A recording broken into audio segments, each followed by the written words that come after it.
Kenapa cikgu panggil saya? Ya, Cikgu Luffy. Kita ada kes baru. Kes apa tu, cikgu? Kes besar ke? Kes ni sangat serius. Apa? Ini kesnya. Apa, cikgu? Kes ponteng? Ya, ada 3 orang murid yang ponteng di sekolah ni. Awak kena selesaikan. Siapa 3 orang murid ponteng tu, cikgu? Murid pertama yang suka penting, Auni. Dia ni memang suka penting dan suka tidur di dalam kelas, termasuk tidak menyiapkan kerja sekolah.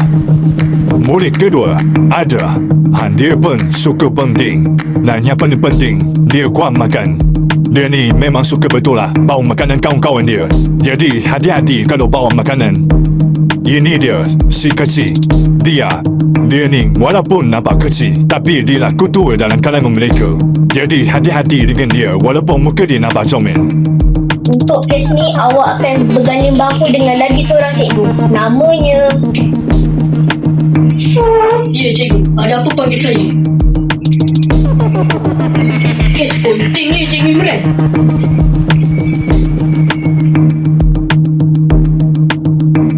Baiklah, Cikgu Rahim, Cikgu Luffy. Saya harap awak boleh selesaikan tugas ini.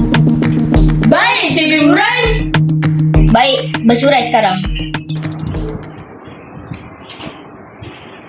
Cikgu Luffy, tunggu jap. Ya, ada apa, Cikgu Imran? Saya nak bagi awak sesuatu dan awak boleh gunakan pada kes ini. Apa benda tu, cikgu? Nah, inilah rotan keinsafan. Siapa kena boleh insaf. Cikgu, tapi itu bukan rotan.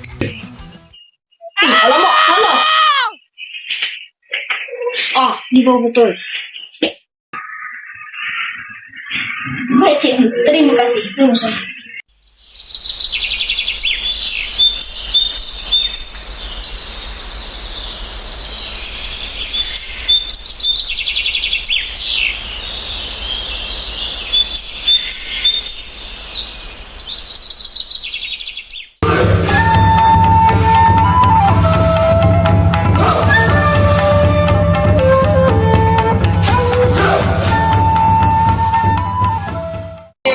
Dapat juga kita lari dari kelas sains tadi. Aku dah letak siap kerja.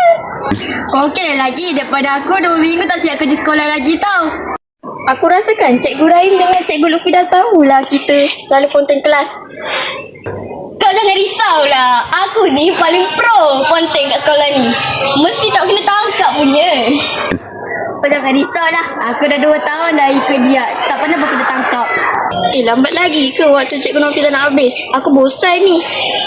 Sabarlah kejap. Sikit lagi. Alamak, Cikgu Rahim lari sini lah.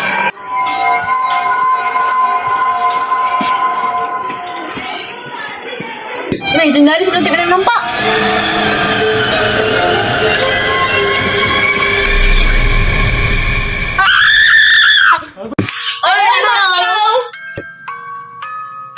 Korang buat apa ni?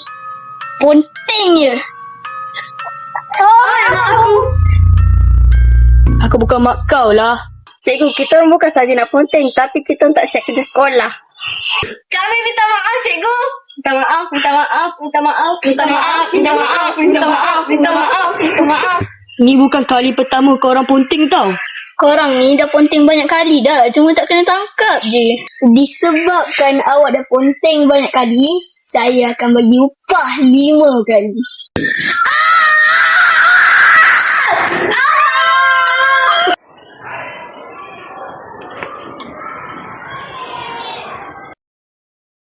Selepas terkena teknik rotan keinsafan oleh Cikgu Luffy, ketiga-tiga murid ini telah insaf dan menjadi baik. Seperti bayi baru lahir.